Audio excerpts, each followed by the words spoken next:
Welcome back to AR traveller. എല്ലാവർക്കും ചാനലിലേക്ക് സ്വാഗതം. ഇപ്പോൾ കഴിഞ്ഞത് കുറേ ദിവസമായിട്ട് ആളുകൾ നമ്മളെ നന്ദി കൊയിലാണ്ടി ബൈപ്പാസിൻ്റെ പുതിയ കാഴ്ചകൾ അപ്ഡേഷൻ ചെയ്യണമെന്ന് പറഞ്ഞുകൊണ്ട് നിരന്തരം ആളുകൾ പറഞ്ഞുകൊണ്ടിരിക്കുന്നുണ്ട്. അപ്പോൾ ഇന്ന് നമ്മൾ കൊയിലാണ്ടി ബൈപ്പാസിൻ്റെ ഏറ്റവും പുതിയ കാഴ്ചകളാണ്. അപ്പോൾ നല്ല രീതിയിൽ സപ്പോർട്ട് വേണം. നിങ്ങളുടെ സപ്പോർട്ട് കുറയുമ്പോഴാണ് വീഡിയോയുടെ എണ്ണം കുറയുന്നത്. അപ്പോൾ നല്ല സപ്പോർട്ട് കൂടുന്നതിനനുസരിച്ച് നല്ല രീതിയിൽ വീഡിയോസും നമ്മൾ കൂടുതൽ ചെയ്യും. പ്രത്യേകിച്ച് ഇനി ഫെബ്രുവരി മാർച്ച് മാസങ്ങളിൽ അതിശക്തമായ ചൂടാണ് വരുന്നത്. പിന്നെ അതിൻ്റെ കൂടെ ഇനി റമദാൻ കൂടി കടന്നു വരികയാണ്. അപ്പോൾ നല്ല പ്രതിസന്ധി ഉണ്ടാവും. ഒരുപാട് ചൂടും വെയിലൊക്കെ തരണം ചെയ്തുകൊണ്ട് വേണം വീഡിയോ ചെയ്യാൻ. അപ്പോൾ അതിനുള്ള സപ്പോർട്ടൊക്കെ നിങ്ങളുടെ ഭാഗത്ത് നിന്ന് ഉണ്ടാവണമെന്ന് മാത്രം പറഞ്ഞുകൊണ്ട് അധികം വലിച്ചിടാതെ നമ്മൾ നേരെ വീഡിയോയിലേക്ക് പോകണം. നമ്മുടെ നന്ദി ഭാഗത്തുള്ള വാഗാടിൻ്റെ അതിൻ്റെ ക്രഷറിൻ്റെ ഭാഗത്തു നിന്നുള്ള കാഴ്ചയാണ്. ഈ ഭാഗത്തൊക്കെ അപ്രോച്ച് റോഡ് നിർമ്മിക്കാനുള്ള വർക്കാണ് കാര്യമായി നടക്കാനുള്ളത്. അപ്പോൾ നമ്മളെ പയ്യോളിയിൽ നിന്നൊക്കെ വാഹനങ്ങൾ ഈ പുതിയ ബൈപ്പാസിലൂടെ ഈ ലെഫ്റ്റ് സൈഡിൽ കാണുന്ന ഈ ഒരു റോഡിലൂടെയാണ് കടന്നു വരുന്നത്. നേരത്തെ ഇവിടെയൊക്കെ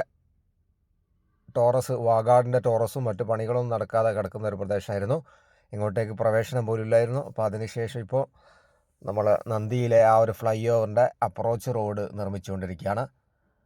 ഇരു സൈഡിലെയും അപ്രോച്ച് റോഡിൻ്റെ വർക്കാണിപ്പോൾ നടന്നുകൊണ്ടിരിക്കുന്നത്.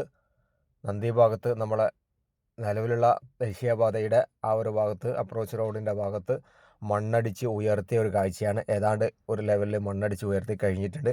ഇനി ഇതിൻ്റെ മുകളിൽ ഫ്രിക്ഷൻ വാളുകൾ സ്ഥാപിക്കാനുള്ള വർക്കാണ് കാര്യമായിട്ട് നടക്കാനുള്ളത്. അതേപോലെ ഇരു സൈഡിലെയും സർവീസ് റോഡും ഇപ്പോൾ ടാർ ചെയ്ത ഒരു കാഴ്ചയും നമുക്ക് കാണാൻ സാധിക്കും. നമ്മളെ പഴയ ദേശീയപാത ഇവിടുന്ന് നമ്മളോട് വിട പറഞ്ഞ് റൈറ്റിലൂടെ കട്ട് ചെയ്ത് പോകുന്ന കാഴ്ചയാണ്. പുതിയ ദേശീയപാത ഇനി ഇവിടുന്ന് ലെഫ്റ്റിലോട്ട് കട്ട് ചെയ്ത് പോകും. നമ്മൾ വടകര ഭാഗത്തേക്ക് പോകുന്ന സർവീസ് റോഡിൻ്റെ ഭാഗത്ത് കൃത്യമായിട്ട് ടാറിങ് കഴിഞ്ഞിട്ടില്ല. നമ്മളെ പഴയ ദേശീയപാത ഇവിടുന്ന് റൈറ്റിലോട്ട് കട്ട് ചെയ്ത് വിട പറഞ്ഞു പോകുമ്പോൾ പുതിയ ദേശീയപാത നമ്മുടെ ലെഫ്റ്റ് സൈഡിലൂടെ അപ്രോച്ച് റോഡിലൂടെയാണ് യാത്ര ചെയ്യാൻ പോകുന്നത്. കൊയിലാണ്ടി ടൗണിനെ സംബന്ധിച്ചിടത്തോളം നമ്മൾ പുതിയ ദേശീയപാത വിട പറഞ്ഞു പോവുകയാണ്. അപ്പോൾ അതേപോലെ തന്നെ ഫ്ലൈ ഓവർ കഴിഞ്ഞാൽ ഇവിടെ ഒരു അണ്ടർ പാസേജ് ഉണ്ട്, ഒരു ലൈറ്റ് വെഹിക്കിൾ അണ്ടർ പാസേജ്. നമ്മൾ പേരാമ്പ്ര മേപ്പയ്യൂർ ഭാഗത്തേക്ക് പോകാനുള്ള ഒരു ലൈറ്റ് വെഹിക്കിൾ അണ്ടർ പാസേജാണ്. അത് കഴിഞ്ഞാൽ അപ്രോച്ച് റോഡിൻ്റെ ഭാഗത്തുള്ള മണ്ണൊക്കെ എടുത്തുകൊണ്ട് ഇപ്പോൾ ഫ്രിക്ഷൻ നമ്മളെ RE പാനലുകൾ സ്ഥാപിക്കാൻ വേണ്ടിയിട്ടുള്ള പ്രവർത്തനമാണ് ഈ ഒരു ഭാഗത്ത് നടന്നുകൊണ്ടിരിക്കുന്നത്. വാഗാടിൻ്റെ ക്രഷറിയും നേരത്തെ ഒരുപാട് വാഹനങ്ങളൊക്കെ ഉണ്ടായിരുന്നു, പിന്നെ ഒരുപാട് മെറ്റീരിയൽസൊക്കെ ഉണ്ടായിരുന്ന വാഗാടിൻ്റെ ക്രഷർ ഒന്ന് ഒഴിഞ്ഞ് കിടക്കുന്ന ഒരു കാഴ്ചയും കാണാൻ സാധിക്കും. പിന്നെ ഒരുപാട് മെറ്റീരിയൽസ് കാര്യങ്ങളൊക്കെ ഈ ഒരു പ്രദേശത്ത് നമുക്ക് കാണാൻ സാധിക്കും. റൈറ്റ് സൈഡിലൂടെയുള്ള ഈ ഒരു ബിൽഡിങ്ങിൻ്റെ ഈ ഒരു പ്രദേശത്ത് കൂടിയാണ് വാഹനങ്ങൾ നമ്മൾ കൊയിലാണ്ടി ഭാഗത്തുള്ള ട്രാഫിക് ബ്ലോക്കിനെ അവഗണിക്കാൻ വേണ്ടി ഈ ഒരു ഭാഗത്ത് കൂടിയാണ് കടന്നു വരുന്നത്. റൈറ്റ് സൈഡിലൂടെ കടന്നു വന്നുകൊണ്ട് ഈ ഒരു നമ്മളെ പുതിയ ബൈപ്പാസിലൂടെ യാത്ര ചെയ്തു പോവാണ്. അപ്പോൾ നമ്മളെ സത്യസായി ബാബ കോളേജിൻ്റെ ആ ഒരു പ്രദേശമാണ്. ഇവിടെയൊക്കെ കൂറ്റൻ കുന്നുകളായിരുന്നു. ആ കുന്നുകളൊക്കെ ഇടിച്ച് താഴ്ത്തിയതിന് ശേഷമാണ് പുതിയ 6 വരി പാത നിർമ്മിച്ചത്. ഈ ഭാഗത്തുള്ള ഡ്രൈനേജിൻ്റെ വർക്ക്, അതേപോലെ തന്നെ സർവീസ് റോഡിൻ്റെ വർക്ക് തുടങ്ങിയവയാണ് കാര്യമായിട്ട് ഈ ഒരു പ്രദേശത്ത് ബാക്കിയുള്ളത്. അതേപോലെ തന്നെ കോൺക്രീറ്റ് വാളോ സോയിൽ നെയിലിങ്ങോ ഈ കുന്നിൻ്റെ സൈഡിൽ ചെയ്യാൻ ബാക്കിയുണ്ട്. നേരത്തെ കുന്ന് ഇടിക്കുന്ന സമയത്ത് പച്ച നെറ്റ് താഴ്ത്തി ഇട്ടുകൊണ്ട് മണ്ണ് ഒലിക്കുന്നത്, മുകളിൽ നിന്ന് പാറേൻ്റെ മുകളിൽ നിന്ന് മണ്ണൊലിച്ച് താഴെ വീഴുന്നത് തടയാനോ അങ്ങനെ എന്തോ ഒരു ഉദ്ദേശത്തോട് കൂടിയിട്ടാണ് വാഗാട് ചെയ്തു വെച്ചത്. അപ്പോൾ അതിനുശേഷം ഈ ഒരു പ്രദേശത്ത് കാര്യമായിട്ടുള്ള വർക്ക്, ആ കുന്ന് ഇടിച്ച ഭാഗത്ത് കാര്യമായിട്ടുള്ള വർക്കൊന്നും നടന്നിട്ടില്ല. അതുകൊണ്ട് തന്നെ വെള്ളം ഡ്രൈനേജ് ഇല്ലാത്തത് കൊണ്ട് നേരെ കുന്നിൻ്റെ മുകളിൽ നിന്ന് വെള്ളം താഴെ വീണ് അത് റോഡിലിറങ്ങി അത് കഴിഞ്ഞ് നേരെ താഴോട്ടേക്ക് സർവീസ് റോഡിലോട്ട് വീഴുന്ന ഒരു സാഹചര്യമാണ്. അതുകൊണ്ട് താഴെയുള്ള വീട്ടുകാർക്കൊക്കെ അതൊരു പ്രയാസമുണ്ട്. അപ്പം ഈ ഡ്രൈനേജിൻ്റെ വർക്ക് കഴിഞ്ഞാൽ മാത്രമേ അത് ശാശ്വതമായി പരിഹരിക്കാൻ കഴിയൂ. എന്നാൽ ഡ്രൈനേജ് എത്രത്തോളം പ്രാവർത്തികമായിട്ടാണ് വാഗാട് ചെയ്യുന്നത് എന്നത് സത്യത്തിൽ ഒരു പരിശോധനയ്ക്ക് വിധേയമാക്കേണ്ട ഒരു വിഷയം തന്നെയാണ്. കഴിഞ്ഞ ദിവസം നമ്മൾ ആ ഡ്രൈനേജുമായി ബന്ധപ്പെട്ടുകൊണ്ടുള്ള വിശദമായിട്ടുള്ള വീഡിയോ നമ്മൾ ചെയ്തിരുന്നു. ഡ്രൈനേജൊക്കെ ഏകദേശ പ്രദേശത്തെ ഡ്രൈനേജും കംപ്ലീറ്റ് പൂഴിയും മണ്ണൊക്കെ നിറഞ്ഞു നിൽക്കുന്ന ഒരു കാഴ്ചയാണ് നമുക്ക് കാണാൻ സാധിച്ചത്.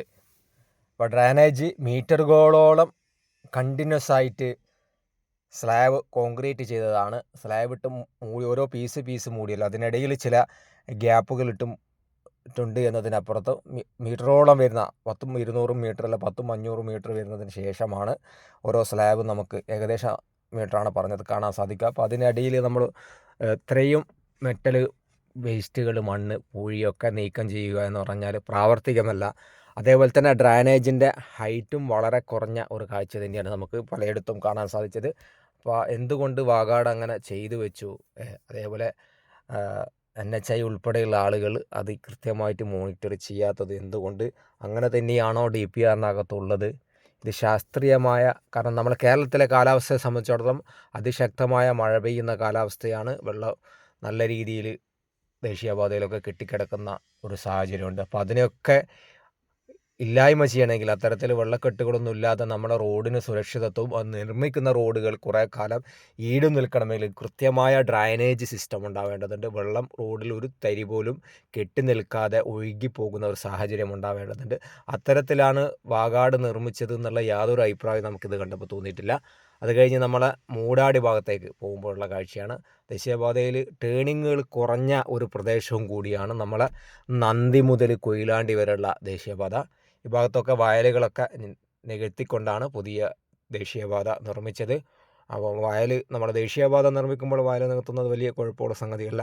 എന്നാൽ ഇപ്പോഴും ചില ആളുകൾ വീടെടുക്കാനും മറ്റുള്ള ആവശ്യത്തിനൊക്കെ വയൽ നികത്തുമ്പോൾ സമരവുമായി വരുന്ന ആളുകളെയൊക്കെ നമുക്ക് കാണാൻ സാധിക്കും. അതൊക്കെ ഒരു പ്രാക്ടിക്കൽ ബുദ്ധിയോടുകൂടി ഇപ്പോഴും അത്തരം ആളുകൾ ചിന്തിക്കേണ്ട കാര്യമാണ്. ഇവിടെയൊക്കെ കൾവേർട്ടോ കാര്യങ്ങളോ ചെറിയ രീതിയിലുള്ള കൾവേർട്ട് കാര്യങ്ങളൊക്കെയാണ് നിർമ്മിച്ചിട്ടുള്ളത്. പിന്നെ അത് കഴിഞ്ഞ് മൂടാടി ഗോഖലെ UP സ്കൂളാണ് ഏറ്റവും ആദ്യമായി നമ്മളെ കോഴിക്കോട് NH60 വെങ്ങള റീച്ചിനകത്ത് ആദ്യം വർക്ക് കംപ്ലീറ്റ് ആയ ഒരു പ്രദേശമാണ് നമ്മൾ ഈ കാണുന്ന പ്രദേശം. അതിനുശേഷം ഈ ഭാഗത്ത് സർവീസ് റോഡിൻ്റെ വർക്കും അതേപോലെ തന്നെ ഡ്രൈനേജിൻ്റെ വർക്കൊക്കെ നടത്തിയിട്ടില്ല. അതിൻ്റെ വർക്കാണ് കാര്യമായിട്ട് ഈ ഒരു പ്രദേശങ്ങളിൽ നടക്കാനുള്ളത്. അതേപോലെ തന്നെ ഏറ്റവും കൂടുതൽ ഇറിഗേഷൻ ഡിപ്പാർട്ട്മെൻറ്റിൻ്റെ കനാലുകൾ ക്രോസ് ചെയ്തു പോകുന്ന ഒരു പ്രദേശവും കൂടിയാണ് നമ്മളെ നന്ദി കൊയിലാണ്ടി ബൈപ്പാസ്. ഒരുപാട് കുന്നുകളൊക്കെ നിറഞ്ഞ പ്രദേശമാണ്.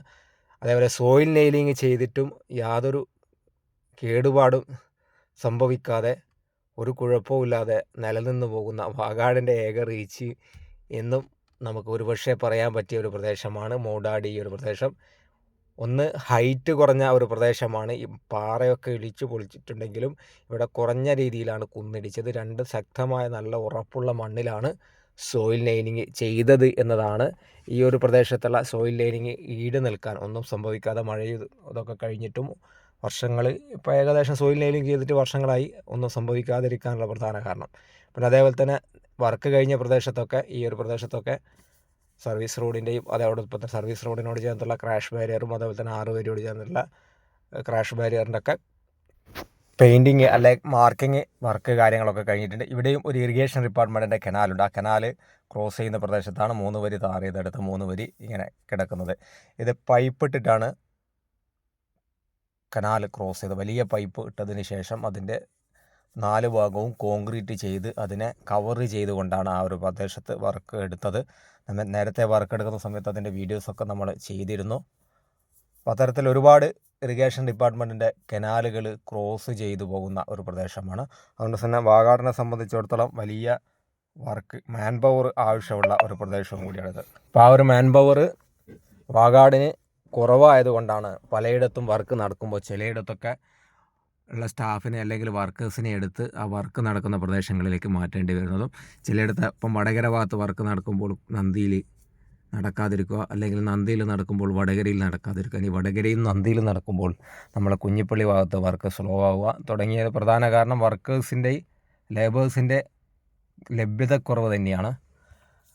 പിന്നെ അതേപോലെ തന്നെ വാഗാടിനെ സംബന്ധിച്ചിടത്തോളം നമ്മൾ ചില വർക്കേഴ്സിൻ്റെ നിന്നൊക്കെ ചെറിയ രീതിയിൽ അഭിപ്രായമൊക്കെ എടുത്തപ്പോൾ മനസ്സിലായെന്ന് വെച്ചാൽ വാഗാട് വളരെ തുച്ഛമായ ശമ്പളത്തിനാണ് ആളുകൾ പണിയെടുപ്പിക്കുന്നത്. പിന്നെ അദാനി കോൺട്രാക്റ്റ് എടുത്ത് വാഗാടിന് അത് മറിച്ച് കൊടുത്തപ്പോൾ അദാനിയുടെ ലാഭവും കഴിച്ച് വാഗാടിന് കിട്ടുമ്പോൾ വാഗാടിന് പിന്നെ അതിനകത്ത് ലാഭമൊക്കെ കിട്ടണമെങ്കിൽ പരമാവധി കുറഞ്ഞ ശമ്പളത്തിനും അതോടൊപ്പം തന്നെ കുറഞ്ഞ മെറ്റീരിയൽസും കുറഞ്ഞ രീതിയിൽ എന്തൊക്കെ കുറക്കാൻ പറ്റുമോ അതൊക്കെ കുറച്ചിട്ട് പണിയെടുക്കുമ്പോഴാണ് വാഗാടിന് ലാഭം കിട്ടുകയെന്ന് നമുക്ക് കഴിഞ്ഞ ദിവസം ഡ്രൈനേജിൻ്റെ ആ ഒരു വീഡിയോ നമ്മൾ ചെക്ക് ചെയ്തപ്പോൾ നമ്മൾ ആ വീഡിയോ നിങ്ങൾ പരമാവധി കാണുക, പരമാവധി ഷെയർ ചെയ്യുക. കാരണം വെച്ചാൽ അത് നമ്മളിപ്പം വടകര ഇത് പറയാൻ കാരണം വെച്ചാൽ കോഴിക്കോട് ടൗണിലിപ്പോൾ നമ്മളെ പുതിയ നേരത്തെയുള്ള റോഡ് തന്നെ ബൈപ്പാസായി കോഴിക്കോട് ടൗണിൽ വന്ന ഒരു വീഡിയോ നമ്മൾ കണ്ടിട്ടുണ്ടാവും. അതായത് മലാപ്പറമ്പിൽ നിന്ന് കോഴിക്കോട് ടൗൺ ഭാഗത്തേക്ക് അവിടെയുള്ള ഡ്രൈനേജ് ഉണ്ടല്ലോ, അത് നമ്മൾ ഈ ദേശീയപാതയുടെ ഡ്രൈനേജിനേക്കാൾ 4 ഇരട്ടി വലിപ്പവും അതിൻ്റെ സൈഡ് കോൺക്രീറ്റ് ഭിത്തി, ഈ ഡ്രൈനേജിൻ്റെ കോൺക്രീറ്റ് ഭിത്തിയും കോൺക്രീറ്റ് സ്ലാബൊക്കെ ഇതിനേക്കാൾ കൂടുതൽ തിക്നെസ്സുമുണ്ട്. എന്തായാലും നമ്മളത് ഒരു ദിവസം ആ വീഡിയോ നമ്മൾ നിങ്ങൾക്ക് കാണിച്ചു തരും. അപ്പോൾ എന്തുകൊണ്ടാണ് നമ്മൾ വാഗാടിനെ കുറ്റം പറയുന്നത് എന്ന് ആ സമയത്ത് ബോധ്യപ്പെടും. കാരണം ഒരു ദേശീയപാത എന്ന് പറയുമ്പോൾ നമ്മളെ ഇത്തരത്തിലുള്ള ടൗൺ കേന്ദ്രീകരിച്ചുള്ള ബൈപ്പാസിനേക്കാൾ 100 ഇരട്ടി അല്ല 1000 ഇരട്ടി വാഹനങ്ങൾ പാസ് ചെയ്യുന്ന, അതേപോലെ ടൺ കണക്കിന് ലോഡ് പാസ് ചെയ്യുന്ന പോകുന്ന വാഹനങ്ങളാണ്. അതേപോലെ തന്നെ ഡ്രൈനേജിൻ്റെ സ്ലാബുകളും സർവീസ് റോഡിൻ്റെ ഭാഗമാണ്. അതുകൂടി നമ്മൾ മനസ്സിലാക്കണം. അതിൻ്റെ മുകളിൽ ടൺ കണക്കിന് വെയിറ്റുള്ള ടോറസ് വാഹനങ്ങൾ ഉൾപ്പെടെയുള്ള ആ വാഹനങ്ങൾ സ്ലാബിൻ്റെ മുകളിൽ കയറുമെന്ന കാര്യത്തിൽ യാതൊരു സംശയമില്ല. അപ്പോൾ അത്തരത്തിലുള്ള സ്ലാബുകളാണ് ആ രീതിയിൽ നിർമ്മിച്ചിരിക്കുന്നത്. അപ്പോൾ നമ്മളിപ്പോൾ എത്തിയിരിക്കുന്നത് കുന്നിയോറ മലയുടെ പ്രദേശത്താണ്. കുന്നിയോറ മലയുടെ പ്രദേശത്ത് ഇപ്പോൾ മണ്ണൊക്കെ ഇടിച്ച് താഴ്ത്തിക്കൊണ്ടിരിക്കുന്ന ഒരു കാഴ്ചയാണ്.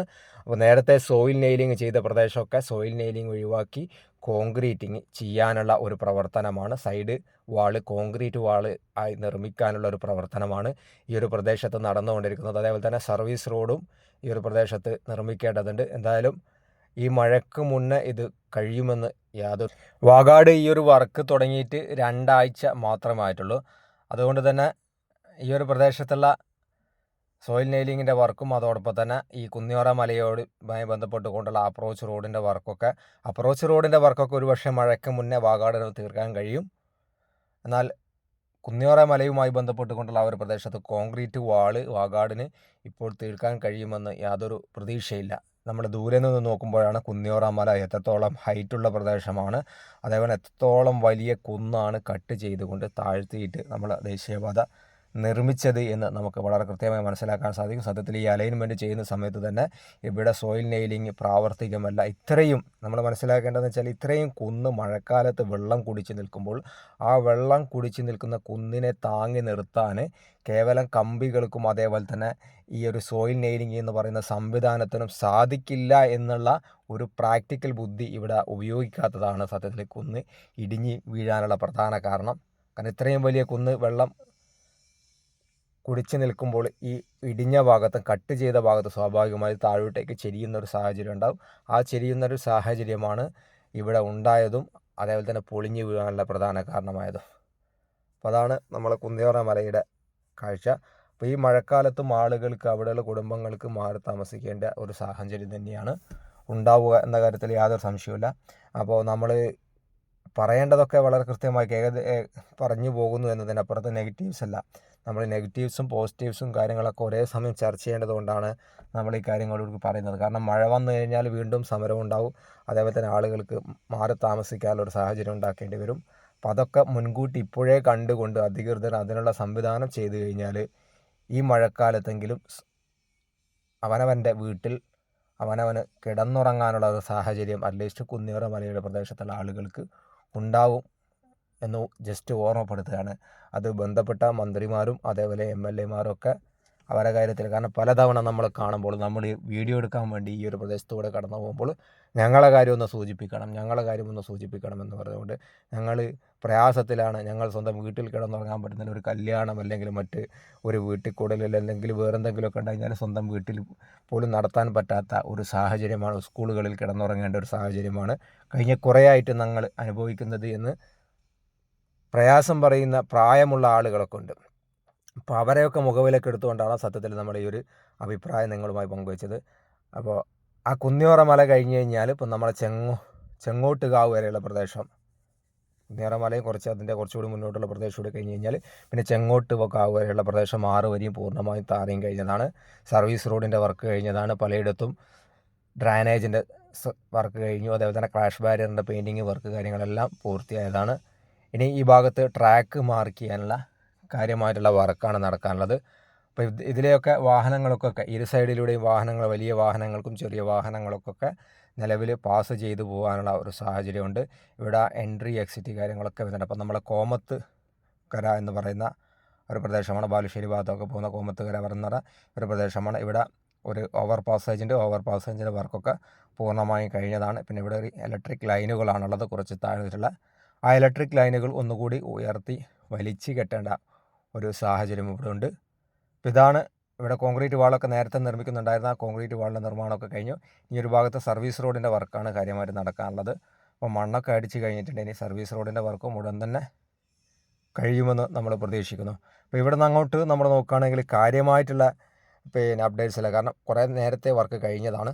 അതുകൊണ്ട് തന്നെ ഈ ഭാഗത്തുള്ള വീഡിയോസ് നമ്മൾ വളരെ വിശദമായി കാണിക്കേണ്ട ആവശ്യമില്ല. കാരണം ഓൾറെഡി വർക്ക് കഴിഞ്ഞ് എല്ലാ വർക്കും കഴിഞ്ഞതാണ്. ക്രാഷ് ബാരിയർ ഈ ഭാഗത്ത് ട്രാക്ക് മാർക്ക് ചെയ്യലുള്ള വർക്ക് മാത്രമാണ് കാര്യമായിട്ട് നടക്കാനുള്ളത്. അതേപോലെ തന്നെ സർവീസ് റോഡിനോട് ചേർന്നിട്ടുള്ള ക്രാഷ് ബാരിയറിൻ്റെ വർക്കുമാണ് ഈ ഒരു പ്രദേശത്ത് നടക്കാനുള്ളത്. ഈ വീഡിയോ നമ്മൾ എടുത്തത് ഫെബ്രുവരി 3-നാണ് ഈ വീഡിയോ നമ്മളെടുത്തത്. അപ്പോൾ ഇതിലൊക്കെ വാഹനങ്ങൾ കണ്ടമാന വാഹനങ്ങളൊക്കെ പാസ് ചെയ്ത് തുടങ്ങിയിട്ടുണ്ട്. അതേപോലെ തന്നെ നമ്മൾ ചെങ്ങോട്ടുകാവ് പ്രദേശത്തുള്ള ഒരു അപ്രോച്ച് റോഡ്, ആ ഫ്ലൈ ഓവറുമായി ബന്ധപ്പെട്ടുകൊണ്ടുള്ള അപ്രോച്ച് റോഡിൻ്റെ വർക്കും പൂർണ്ണമായും കഴിഞ്ഞു. സർവീസ് റോഡിൻ്റെ വർക്കും ഏതാണ്ടൊക്കെ കഴിഞ്ഞിട്ടുണ്ട്. അതേപോലെ തന്നെ ക്രാഷ് ബാരിയറിൻ്റെ വർക്ക് കഴിഞ്ഞു. അതേപോലെ തന്നെ പെയിൻറ്റിങ് വർക്ക് കാര്യങ്ങളൊക്കെ കഴിഞ്ഞിട്ടുണ്ട്. ഇനി ട്രാക്ക് മാർക്ക് ചെയ്യാനുള്ള വർക്കാണ്. അതേപോലെ തന്നെ അപ്രോച്ച് റോഡും നമ്മൾ ആ ഒരു ഫ്ലൈ ഓവറും തമ്മിൽ ബന്ധിപ്പിക്കാനുള്ള വർക്ക് ഈ ഒരു പ്രദേശത്ത് കാര്യമായിട്ടുണ്ടായിരുന്നത്. ആ വർക്കും ഇപ്പോൾ ഇവിടെ കഴിഞ്ഞിട്ടുണ്ട്. ഇനി ജസ്റ്റ് ടാർ ചെയ്യാനുള്ള അപ്രോച്ച് റോഡും ഫ്ലൈ ഓവറും തമ്മിലുള്ള ആ ഒരു ബന്ധിപ്പിച്ച വർക്ക് കഴിഞ്ഞിട്ടുണ്ട്. ഇനി ജസ്റ്റ് ഒന്ന് ടാർ ചെയ്യാനുള്ള വർക്കാണ്. അപ്പോൾ ഏതാനും മാസങ്ങൾ കൊണ്ട് നമുക്ക് ഈ ഒരു ചെങ്ങോട്ടുകാവിലൂടെയും വാഹനങ്ങൾ ഈ ഒരു ഫ്ലൈ ഓവറിൻ്റെ മുകളിലൂടെയും വാഗാടൊന്ന് മനസ്സ് വെച്ച് കഴിഞ്ഞാൽ വാഹനങ്ങളെ കടത്തിവിടാൻ പറ്റുന്ന ഒരു സാഹചര്യമാണുള്ളത്. ഇതാണ് നമ്മളെ ഏറ്റവും പുതിയ അപ്ഡേറ്റ്സ്. അപ്പോൾ നമ്മളെ വീഡിയോ ഇവിടെ വൈൻഡപ്പ് ചെയ്യാണ്. ആരെങ്കിലുമൊക്കെ ലൈക്ക് ചെയ്യാൻ വിട്ടുപോയിട്ടുണ്ടെങ്കിൽ ലൈക്ക് ചെയ്യുക. അതുപോലെ തന്നെ വീഡിയോ ഇഷ്ടപ്പെട്ടാൽ ഷെയർ ചെയ്യുക. നിങ്ങളെ വിലപ്പെട്ട കമൻറ്റുകൾ, അതേപോലെ തന്നെ യൂട്യൂബിൽ എന്തൊക്കെ സപ്പോർട്ട് ചെയ്യാനുള്ള ഓപ്ഷൻ ഉണ്ട് അതൊക്കെ വളരെ കൃത്യമായി ഉപയോഗപ്പെടുത്തുക എന്ന് മാത്രം പറഞ്ഞുകൊണ്ട് നമ്മളെ വീഡിയോ ഇവിടെ വൈൻഡപ്പ് ചെയ്യാണ്. അപ്പോൾ താങ്ക്സ് ഫോർ വാച്ചിങ്. അപ്പോൾ മറ്റൊരു വീഡിയോ ആയിട്ട് വരുന്നവരെ എല്ലാവർക്കും wish you all the best.